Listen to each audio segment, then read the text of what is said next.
13 days after I walked out on my ungrateful family, my wife was already replacing me with a guy from her gym. Little did she know, I wasn't just leaving, I was building an empire that would soon haunt her every single day. They say you don't realize what you have until it's gone. But the real kicker? Sometimes the people around you don't realize what they had until you're no longer there to play the role of their personal doormat. My name's Nolan. I'm 50 years old, or at least, I hit that milestone today, though you wouldn't know it by looking at my house. 4 decades, I lived what I thought was the suburban dream. I had the wife, the 2 kids, and a lawn I manicured every Sunday with the precision of a surgeon. I spent 25 years in HVAC, a thankless career of crawling through insulation-filled attics and sweating through my shirt in 100-degree heat just to make sure strangers could sleep in the cool. It wasn't glamorous, but it bought the stability I thought my family deserved. I was the invisible guy. I was the one who packed the school lunches at 6 a.m., the guy who noticed a leaky faucet and fixed it before anyone else even heard the drip, and the guy who woke up early to scrape the frost off Amanda's windshield so she wouldn't have to cold start her day. I was steady. I was dependable. I was a ghost in my own home. Growing up, I was the classic middle child peacekeeper. I sat wedged between a golden boy, older brother who could do no wrong and a younger sister whose tantrums were loud enough to register on the Richter scale. I learned early that if I stayed quiet, if I gave up the last slice of pizza, if I just existed without making demands, the gears of the family kept turning. I carried that survival tactic into my marriage like a curse. My wife, Amanda, is the polar opposite. She's vibrant. That's the polite word for it. She's the sun, and for 20-some years, I was perfectly happy to be the cold, dark planet orbiting her. I was proud of her spark. When our son Caleb was born, and then Emily 2 years later, I poured every ounce of my soul into them. I was the dad who stayed up through the 2 a.m. fevers. I coached Caleb's little league team despite not knowing a bunt from a base hit, and I sat through every single one of Emily's school plays, beaming with pride even when she was just tree number 3. I wanted them to feel seen. I wanted them to know they mattered, because I spent my whole life feeling like I didn't. But somewhere along the line, the gratitude evaporated. It didn't happen overnight. It was a slow, agonizing erosion. Amanda stopped saying thank you for the morning coffee. The kids started treating my advice like annoying pop-up ads on a website. Family dinners turned into 3 people staring at glowing screens while I stared at the wall. My birthdays became afterthoughts. Brief, distracted, oh hey, happy birthday, Dad, mentions sandwiched between a grocery list and a complaint about the Wi-Fi. I swallowed the sting every time. I told myself I was being too sensitive or dramatic. I told myself love doesn't have to be loud. Then came today, my 50th birthday. Half a century, 5 decades of breathing, working, and showing up. I didn't need a parade, but I thought, maybe, there would be a card. Cake. A hug that lasted longer than a second. I woke up at 5:30 a.m., just like always. I let Amanda sleep in. I made her coffee, exactly half a teaspoon of sugar, splash of almond milk. I made breakfast. I even toasted Emily's bagel on the 1 setting because she throws a fit if there's even a hint of char. Silence. No one mentioned the date. Not at breakfast. Not during the day via text. Not even at dinner, which, naturally, I cooked. I sat there eating my chicken casserole, listening to Amanda vent about some office drama I've heard 1,000 times. Caleb complained about his summer classes like he was being sent to a labor camp. Emily rolled her eyes and groaned about having to take the trash out to the curb. I was sitting right there. I was looking at them, waiting for a spark of recognition, hey Dad, thanks for 50 years of carrying us on your back. Nothing. They didn't even look at me. I was just the furniture that provided the meal.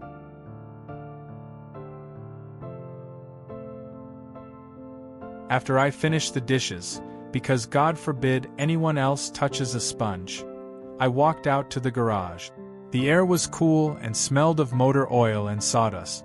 I stood there for a long time, just staring at the cinder block wall, my chest feeling like it was being crushed by a hydraulic press. On the top shelf, covered in a thin layer of dust, sat my old canvas duffel bag. I reached up and pulled it down. The zipper was stiff, but it opened. I looked back at the door leading into the kitchen, where I could hear the muffled sounds of the TV and my family laughing at something someone said on TikTok. They didn't know I was standing here. They wouldn't even notice I was gone until the coffee pot was empty tomorrow morning. I didn't feel angry. That was the scariest part. I just felt finished.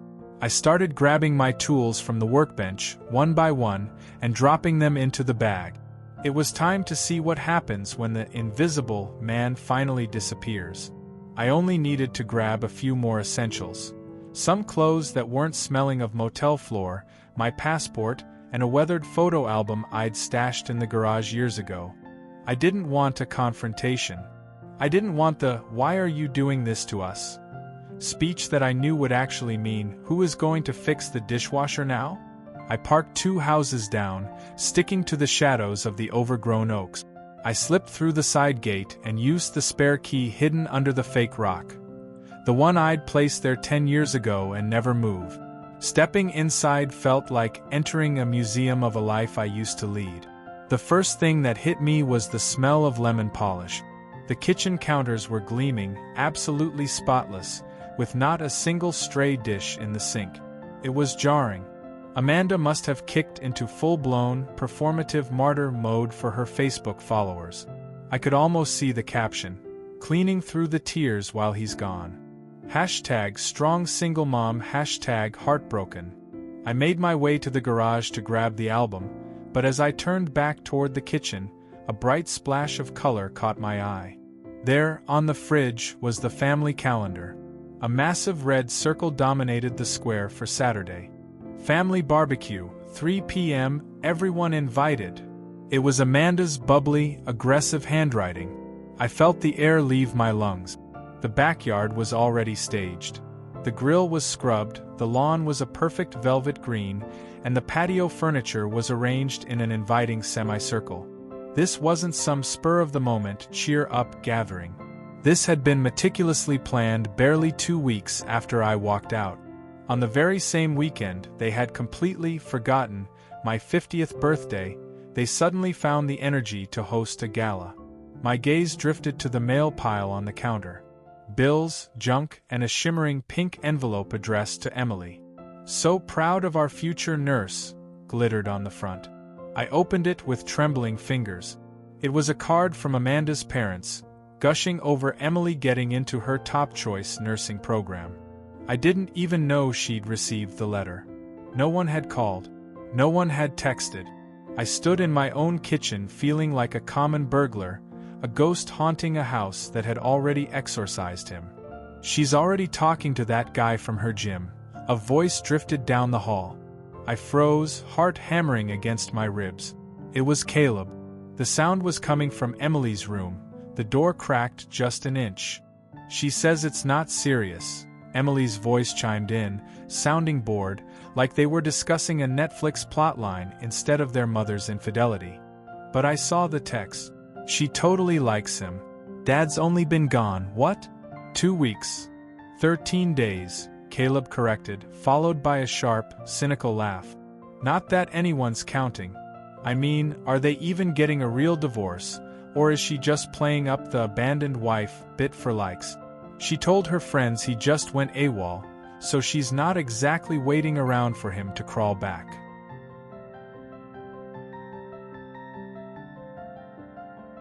I backed away as if the floorboards had turned into live wires. My own children were dissecting the corpse of my marriage with the clinical detachment of a high school lab project. There was no grief in their tone. No confusion. Just commentary. I didn't sneak out this time. I walked to the front door and let it slam. I wanted the sound to shatter the curated silence of that house. I wanted them to know the ghost was gone. Back at the dismal motel, I sat in the driver's seat for an hour. My heart wasn't racing anymore, It was heavy, a cold lead weight sinking into my gut.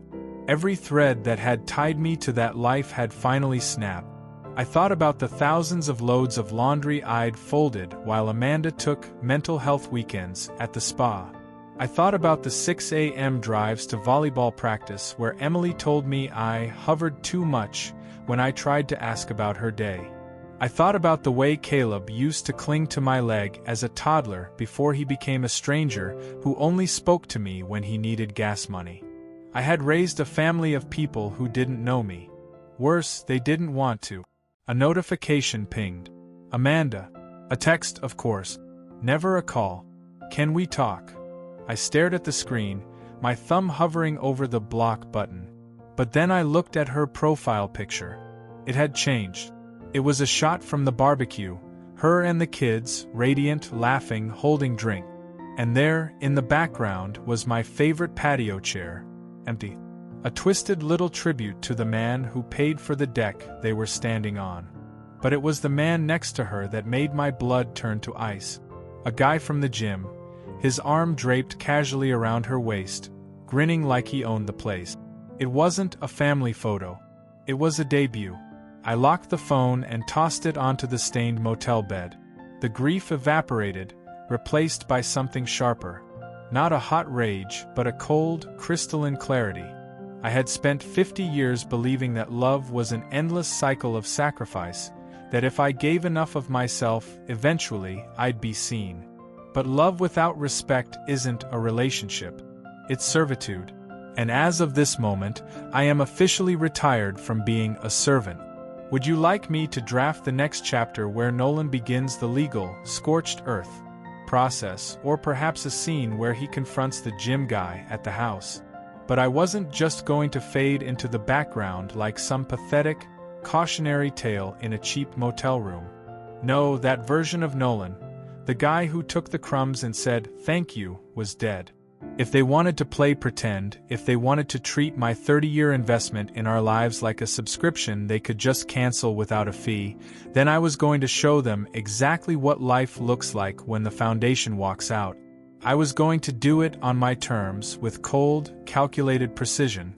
First, I had to reconnect with a ghost from my own past. I didn't give Amanda the satisfaction of a blue checkmark. I didn't block her. I didn't send a midlife crisis manifesto, and I certainly didn't engage with the toxic theater of her Facebook New Beginnings. I chose the one thing that drives people like her absolutely insane: silence. When you've spent 20 years being the guy who smooths over every bump and apologizes for things you didn't even do, silence is a power move. It's a vacuum they don't know how to fill. I checked out of that depressing motel, threw my duffel into the truck, and pointed the hood 3 hours east toward Ashford. It's a blink and you'll miss it kind of town, the kind of place where the local diner still serves coffee for $1 and nobody asks for your life story. But Ashford had the one thing I needed: my cousin, Mason. Mason and I were thick as thieves growing up, but life, marriage, and my own tendency to prioritize everyone else's needs meant we hadn't spoken in nearly a decade. He'd gone through his own scorched earth divorce years ago and retreated to Ashford to run a small, gritty auto shop.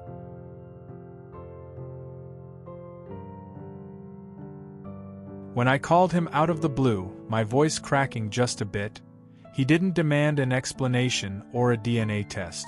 He just gave me an address and told me to bring a case of something cold.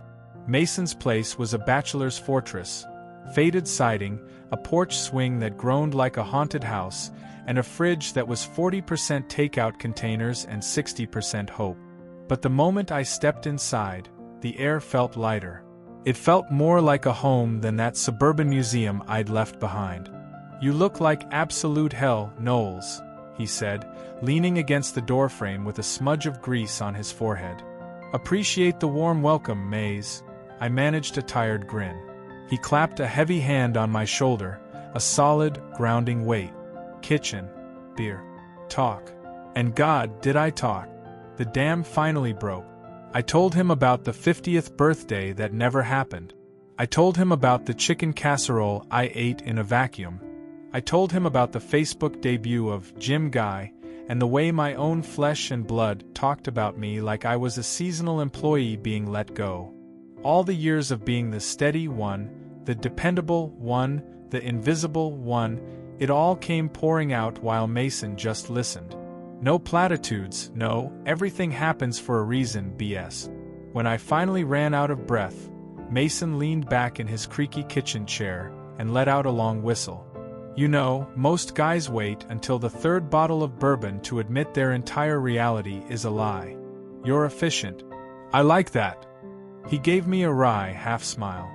But look, maybe it's a blessing. You don't have to glue the shards of a broken vase back together, man. You can just go out and buy a new one. Or better yet, don't buy a vase at all. At that moment, his words felt like a cruel joke. I was a 50-year-old HVAC tech with a duffel bag, a broken heart, and a family that had basically hit delete on my existence. What was I supposed to build? The next morning, Mason didn't give me time to wallow. He dragged me to the shop at 7 a.m., handed me a steaming cup of jet fuel coffee and a set of keys. You're on the clock, he grunted. Better than staring at motel popcorn ceilings and stewing in your own resentment. I need a hand. Maze, I do climate control, not transmissions. I don't know the first thing about cars. You're a smart guy. You'll figure it out. Start by sweeping the bays and organizing the tool chest. Movement is medicine, Knowles. I didn't argue. I needed the noise. The first few weeks were a brutal blur of grease under my fingernails, aching muscles, and the sharp scent of gasoline. I cleaned parts, I learned how to do a proper oil change without stripping the plug, and I listened to Mason roast customers who thought a YouTube video made them master mechanic. I stayed quiet, and Mason respected that. We found a rhythm. Two guys with different scars, finding a strange, unspoken sanctuary in the work. Every evening, we'd retreat to the porch. No pressure to entertain, no phones, just the sound of the crickets and the occasional snap of a bottle cap. In that stillness, the rebuilding actually started. It wasn't a movie montage. There was no upbeat soundtrack. It was subtle. It was waking up and realizing the physical weight in my chest had moved from suffocating to manageable. I found an old mountain bike rusting behind Mason's shed, spent a weekend stripping the grime off it, and started riding the back roads before shift. I stopped eating garbage. I started cooking again. Real meals with actual seasoning, not just the bland, safe food I used to make for the kids. I even hit up a local thrift store and walked out with a stack of old novels. I'd forgotten how much I loved getting lost in a story that wasn't my own mess. But the real shift happened in the quiet hours of the night. After Mason went to bed, I'd sit at the kitchen table with a notebook and a pen. I started journaling, not just venting, but documenting. I wrote down every sacrifice I'd made, every time I'd been overlooked, and every cent of the family money that was currently being used to host barbecues for Jim Rat. I wasn't just healing, I was taking inventory. And as I wrote, the invisible man started to see himself for the first time in decades. The clarity was coming, and with it, the realization that while I was gone, I was far from finished. The journaling wasn't anything polished or poetic. It was just raw thoughts, jagged memories, and the thousands of words I wished I'd had the guts to say to Amanda, and more importantly, the hard truths I needed to say to myself. It became a messy, ink-stained ritual. Every night, the scratch of the pen on paper helped me untangle the Gordian knot in my head. There was no lightning bolt epiphany, no cinematic moment of sudden healing. But slowly, the why shifted. I stopped agonizing over why didn't they care, and started forcing myself to answer the real question: why did I let them treat me like a background character for 20 years? The recovery wasn't a straight line. There were days where I felt like I was winning, and nights where I felt like a ghost. About 2 months into my stay at Mason's, I hit a low that nearly broke me. I saw a photo of Emily on social media. Someone had tagged her at her college orientation. She was beaming, standing between Amanda and him. The gym guy. The same new addition from the barbecue photo. But it wasn't just his presence that made my stomach turn. He was wearing a faded green flannel shirt with a small tear near the elbow. My shirt. A shirt I'd worn to every one of Caleb's soccer games. A shirt that still had the faint scent of my life on it. I sat on Mason's porch until 2 a.m. that night, my hands white-knuckled as I gripped the wooden railing. The wood groaned under the pressure, a mirror to the sound in my chest. Mason came out eventually, didn't say a word, just sat on the steps and smoked a cigarette until the sun started to bleed over the horizon. I didn't cry. I didn't scream. But in that silence, something inside me didn't just break, it hardened. It wasn't bitterness. It was a cold, surgical focus. They had moved on. They had literally dressed another man in my skin and kept moving. Fine. I would move too. But I wasn't going to just fade away like a bad memory. I was going to become someone they couldn't ignore, someone who didn't need their validation to feel whole, and someone who would never, ever let himself be a doormat again. I spent my days under the hoods of cars and my nights in front of a laptop. I stopped looking at their social media and started looking at certification programs and business grants. I found an intensive online HVAC business course through an old trade association. It cost a small fortune, but I still had a nest egg I'd been squirreling away for decades. Since Amanda hadn't filed a single legal document, too busy playing house with her new boy toy, I assumed our accounts were still technically joint. I didn't touch a cent of her earnings, but I liquidated every bit of my rainy day fund. And let's be real, this wasn't just a rainy day. This was a Category 5 monsoon. For weeks, I was a man possessed.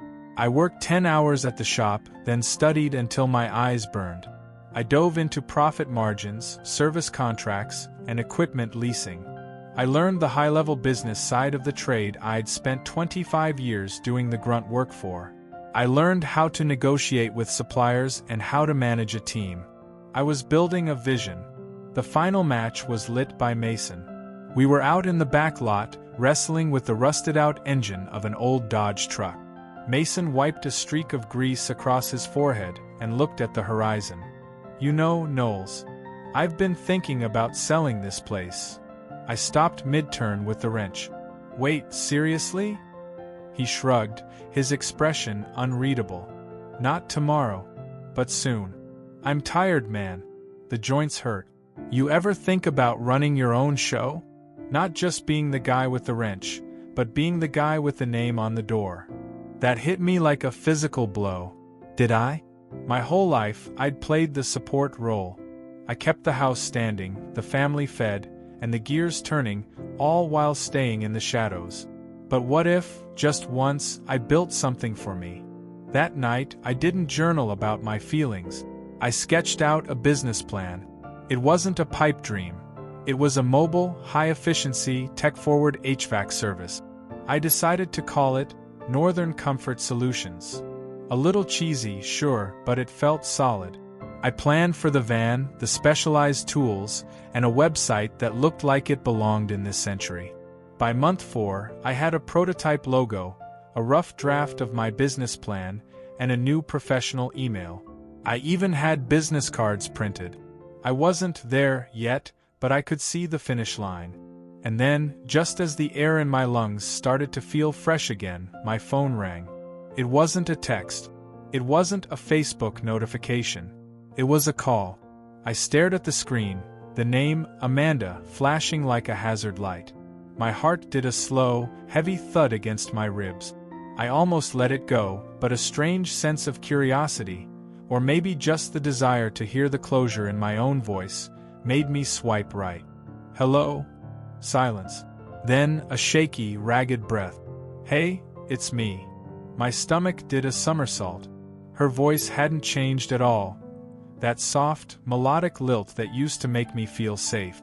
Now, it just sounded like a foreign language I'd forgotten how to speak. Everything okay?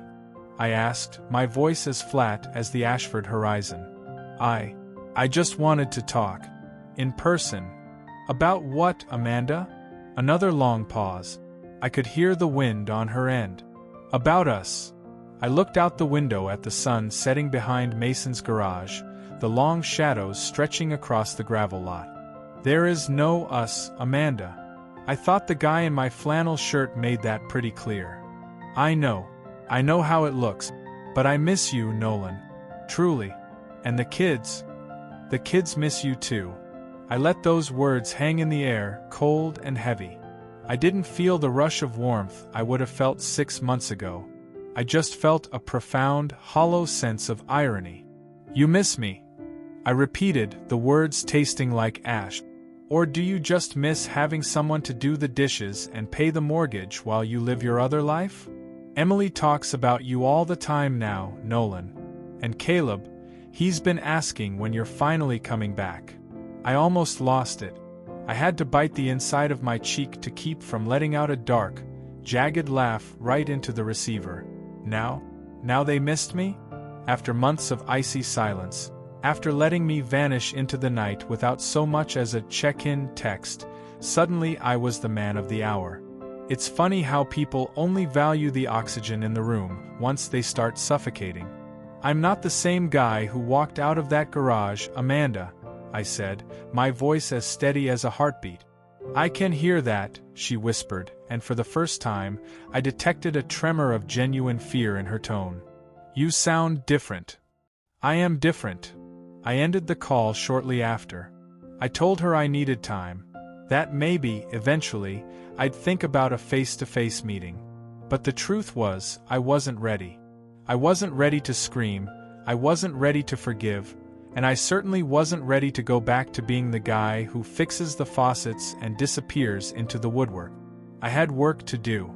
And the best part of this story? It hadn't even started yet. This was the transition from the sad, abandoned dad to the man who becomes unignorable. By the 6-month mark in Ashford, I finally looked in the mirror and didn't see a ghost. I saw a man. Sure, I was a little grayer around the temples. That's the price of a midlife rebirth. But I was sharper. I'd lost the sympathy weight of a stagnant marriage. The heaviness of being needed by people who didn't value me had evaporated, leaving me lean and focused. The constant, tight knot of anxiety in my chest was gone. That was the biggest win. Northern Comfort Solutions was no longer just a sketch in a notebook. It had officially launched. It started small. A basic website, a Facebook page, and a few mercy jobs from locals who trusted Mason's word. I bought a used white work van. It had a bit of rust on the bumper, but the engine hummed like a dream. I painted the logo on the side myself. It wasn't a professional wrap, but seeing my name, my brand, on that metal felt better than any corporate promotion I'd ever received. That first paycheck I earned as my own boss, without a wife complaining about the hours or kids grunting a half-hearted thanks through a mouthful of food, felt like pure gold. I was elbow-deep in a ductwork replacement for a retired teacher when my phone buzzed. It was Emily. Hey, are you okay? 3 words. Suddenly, I was back at that silent dinner table, the invisible man. I stared at the screen for a long time. I'm doing fine, I typed back. Are you okay? She didn't reply for hours.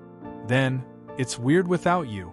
I'm not saying what you did was cool, but I get it more now. I didn't know how to process that. I still don't. A part of me wanted to reach out, but the newer, harder part of me knew that wasn't the point anymore. I wasn't interested in their understanding. I was focused on something much larger. I wanted to make sure they never forgot me again, not through begging for their love, but through the undeniable weight of my success. My revenge wasn't going to be a pro-revenge post about slashed tires or bitter court battles. It was going to be visibility, independence, the kind of success that makes people realize exactly what they threw away. One night, while Mason and I were closing up the shop, I felt the spark turn into a flame. The radio was playing some low-key country, and we were wiping down the grease-stained counters. What do you think about expanding? I asked. Mason raised an eyebrow, pausing with his rag. The shop? You want more grease in your life, Knowles. No. My business. Northern Comfort. He tossed the rag down and leaned back. You're thinking big, aren't you? Bigger than I've ever dared to think before. He gave me that look, the one that says, I've seen you hit rock bottom, now let's see how high you can bounce. All right, he grunted. Let's hear the pitch. I laid it out for him. I didn't want to just be the AC guy. I wanted to build a full-service home maintenance empire. HVAC, electrical, plumbing, smart home integration, a one-stop shop for homeowners who were sick of getting ghosted by contractors who barely showed up. Ashford was a start, but I wanted to move back into their territory. I wanted my fleet of Northern Comfort vans parked on every suburban block in our old town. I wanted my flyers in every mailbox, my logo on every local billboard. I wanted to be the name they saw every time they stepped out their front door. I wanted to be the man who kept their world running, the one they could finally see, because he was now far too big to ignore. I wanted her neighbors, the same ones who probably gossiped over their fences and whispered about my midlife crisis when I left, to be the ones recommending me to their entire contact list. But revenge is a dish best served with a solid business model. I needed infrastructure. I needed capital. Most importantly, I needed a brand that screamed authority. That's when Mason set his beer down with a heavy thud and said, I've got a guy. Turns out his ex-wife's brother, Caleb, different Caleb, thankfully, was a high-level marketing consultant who owed Mason a massive favor from back in the day. We met at a Greasy Spoon diner 2 towns over. This Caleb was younger, with slicked back hair, expensive designer glasses, and a scent that was a mix of pure ambition and burnt black coffee. He pulled up my DIY website on his tablet and winced. Okay, he said, turning the screen around.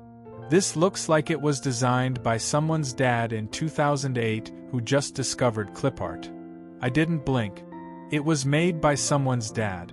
Me. He laughed, a sharp, appreciative sound. Good. You've got self-awareness.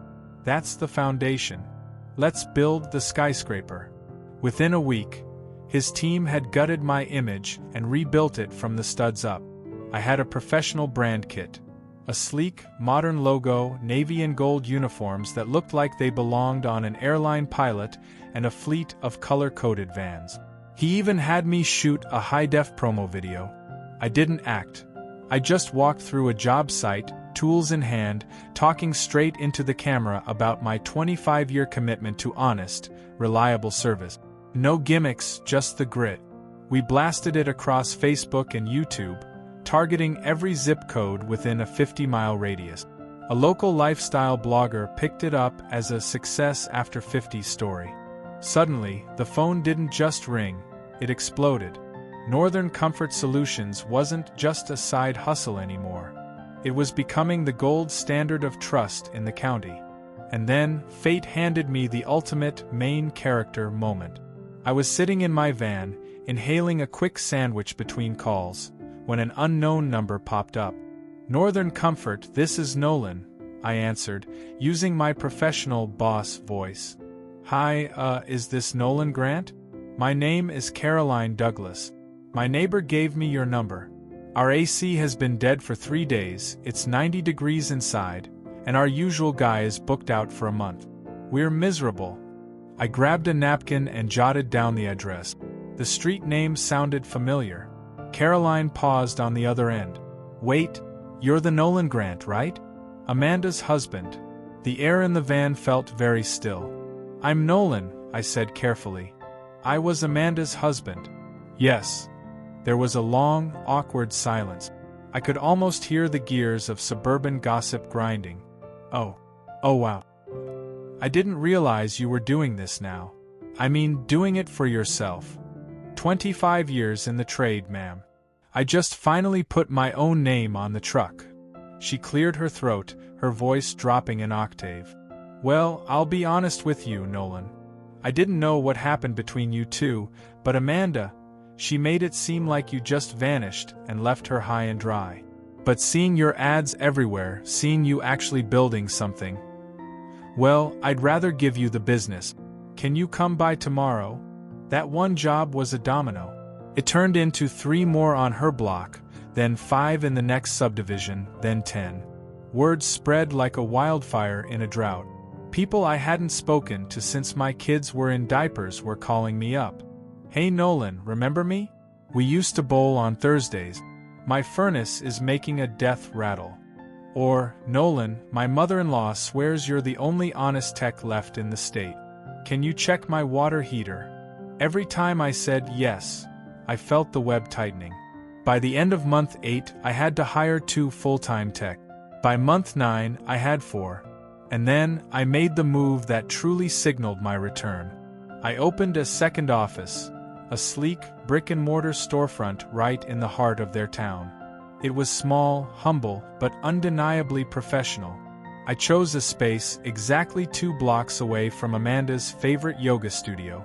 She had to drive past my logo every single day. One morning, as I was walking into the office with a coffee in my hand, I saw her across the street. She was frozen on the sidewalk, staring at the freshly painted sign. Northern Comfort Solutions, honest service. Local route. Real people. Our eyes met across the morning traffic. She didn't wave. I didn't smile. I just adjusted my professional uniform and walked inside my building. Later that afternoon, my son Caleb texted me. "Saw your van near Mom's yoga class. Is that actually your company?" I replied with a single word. "Yes."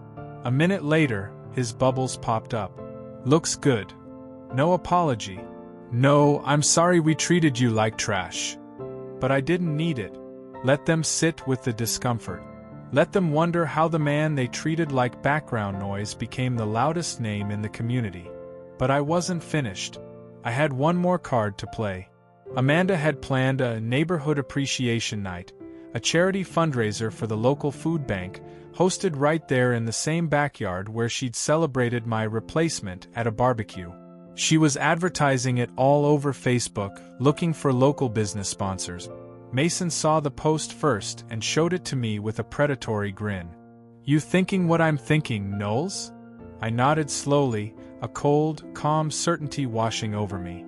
"Let's sponsor the whole damn thing. Platinum level.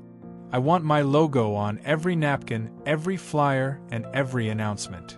The final stage of the plan wasn't about rage or fire. It was about being so successful, so visible, and so classy that she could never, ever erase the memory of what she lost. It was time for the invisible man to take center stage. My name on her banners, my brand on her property, my presence woven into her story. This time, I wasn't going to be the guy who slipped out the back door while the credits rolled. I was going to be the one she couldn't stop seeing, even when she closed her eyes. Because revenge doesn't always have to be a scorched earth policy. Sometimes it's just the cold, hard weight of success. The backyard was exactly as I'd left it, which was the first irony of the night. Same white lattice arch I'd anchored into the dirt. Same string lights I'd spent 3 hours hanging while Amanda barked directions from the deck. Even the long cedar table in the center, the one I'd sanded until my palms bled, was there, now covered in expensive floral linens, vegan appetizers, and glossy pamphlet. The air was thick with the smell of expensive perfume and freshly mowed grass. A jazz playlist hummed through the speakers I'd wired into the eave. I stood across the street for a moment, taking a slow sip from a coffee cup that was actually filled with ice-cold water, and just watched. Amanda was in her element. She was putting on the performance of a lifetime. Neighborhood Appreciation Night, a fundraiser for the food bank, hosted by the ever-resilient Amanda Grant. She was the gracious socialite, the martyr of the suburbs. But dead center on the main banner tied to the fence, right above the local bakeries and dog groomers, was the Northern Comfort Solutions logo in bold, elegant navy blue. And just below it, in a font you could read from the street, owner a Nolan Grant. My name in her yard. My name in her face. I didn't need to make a scene. I didn't need to be the angry ex. The beauty of the moment was the absolute, crushing effortlessness of it all. I wasn't trying to hurt her. I was just succeeding, and in her world, that was a far greater sin. I crossed the street, wearing a custom-fitted company polo and dark jeans. I looked sharp, not because I was trying to impress her, but because I finally respected the man in the mirror. Amanda was busy handing out wine glasses when our eyes locked. For a split second, the perfect hostess mask slipped. She froze, her hand hovering over a tray of Chardonnay, before she plastered on that practiced pageant queen smile and marched toward me. "Nolan," she said, her voice smooth as silk but lacking any real warmth. "I didn't actually think you'd show up." "I'm the lead sponsor, Amanda," I replied, my voice level and calm. It felt unprofessional not to support the cause. Her eyes did a quick, frantic scan of my outfit, my posture, my face. She was looking for a crack, a sign of the broken man who'd crawled out of here months ago. She found nothing. No desperation, no lingering regret. Just a guy who had found his footing. "Well," she said, tucking a stray hair behind her ear. "I'm glad. You look good." "So do you," I lied. The truth was, she looked exhausted under all that makeup. The vibrant sun I used to orbit now looked like a star that was running out of fuel. Behind her, I saw the replacement. Jim Guy was there, leaning against my patio railing in a Henley that was 2 sizes too small and a pair of flip-flop. He held a beer like a prop in a play he didn't understand. He wasn't helping, wasn't greeting guests, just standing there, waiting for someone to tell him he was pretty. He caught my eye, realized who I was, and looked down at his drink. Amanda didn't even acknowledge him. She just waved him off like a fly when he tried to step closer. "Your company's really doing well, I hear," she said, her voice sounding brittle. "We're expanding into a 3rd location next month," I said, taking a slow sip of my water. "Got a few big property managers in the city asking for long-term service contract. It's a small team, but they're reliable. I make sure of that." She blinked, the word third hitting her like a physical weight. "Third?" I didn't realize. "Most people don't realize what's happening until the job's already done," I said with a faint smile. She gestured vaguely toward the banner, her social grace starting to fray at the edges. "I wasn't expecting all this. The sponsorship. It's a bit much, don't you think? You put out a call for local business owners to step up." "I'm a local business owner, Amanda. I'm just being part of the community." She let out a nervous, high-pitched laugh. "Well, I meant like, the cupcake shop or the florist. Not you. "Oh, I know exactly what you meant." Just then, Sharon, the neighborhood's unofficial chief gossip officer, swanned over in a bright yellow sundress. She beamed at me, her eyes wide with newfound interest. "Oh my God. Nolan," she chirped. "I had no idea Northern Comfort was your brainchild. My daughter hired your crew last month to fix her furnace. She couldn't stop raving about how you were the only guy who didn't try to upsell her on a bunch of junk she didn't need. She said you reminded her of the kind of guy people used to trust. Real old-school integrity." Beside me, I could feel Amanda stiffen. Every word of praise from her friend was a needle under her skin. She was shrinking, becoming a secondary character in a party she had planned for herself. "I appreciate that, Sharon," I said, holding Amanda's gaze the entire time. "Integrity is everything in this business. I wouldn't miss this event for the world." As Sharon wandered off to spread the word that Invisible Nolan was now Mogul Nolan, she pointed toward the banner and started whispering to another neighbor. The tide was turning. The abandoned wife narrative was dissolving, replaced by the reality of the man who had outgrown the small life she'd tried to trap him in. I wasn't just back in town. I was the one keeping the lights on. And then came the absolute chef's kiss moment, the kind of organic payoff I couldn't have scripted better if I were a Hollywood screenwriter. A local reporter from the community newsletter, a woman with a lanyard and a professional DSLR swinging from her neck, bounced up to us with a wide, oblivious grin. "Oh, perfect. Amanda, can I grab a quick shot of you and your primary sponsor for the front page?" she asked cheerfully. I felt Amanda's entire body go rigid next to me. Her social battery was clearly in the red, and the last thing she wanted was a permanent record of the new Nolan standing in her sanctuary. Maybe a bit later?" she stammered, her voice pitching up an octave. "We're right in the middle of a—" "We can do one right now," I interrupted, stepping forward with a smile that was all business. Amanda was backed into a corner. She had to maintain the image of the gracious hostess, the community pillar.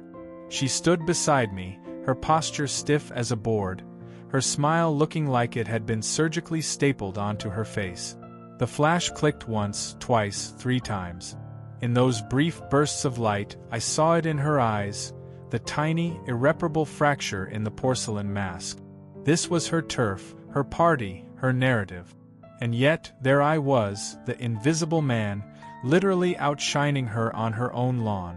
The moment the reporter skipped away, Amanda leaned in, her voice a sharp, venomous hiss under her breath.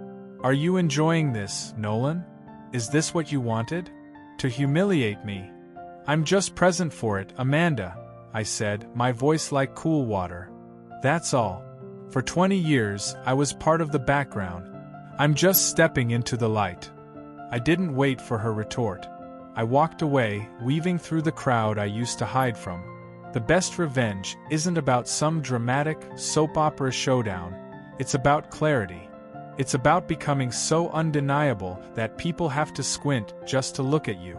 I stayed just long enough to be seen, to shake hands with the local councilman, hand out 3 business cards to neighbors who suddenly remembered my name, and share a genuine laugh with Sharon. I slipped out before the speeches. I didn't need to hear Amanda drone on about community and gratitude. I had already built my own community 3 towns over, and my gratitude was reserved for the man who had the guts to leave. The fallout was a total landslide. By 9 a.m. the next morning, my inbox was flooded. 5 new service requests, 3 of them specifically mentioning they saw the sponsor photo in the digital newsletter. Sharon, true to her gossipy heart, had posted the photo on Facebook with a caption that went viral in our local circles. "Funny how some people only start to appreciate your worth once you're a success. So proud of Nolan Grant for showing everyone what real integrity looks like. Hashtag support local, hashtag know your worth." The subtext wasn't even subtext anymore. It was a headline. Emily messaged me an hour later. "No, are you okay, this time? Just saw the photo in the paper. You look really happy, Dad. Like, actually happy."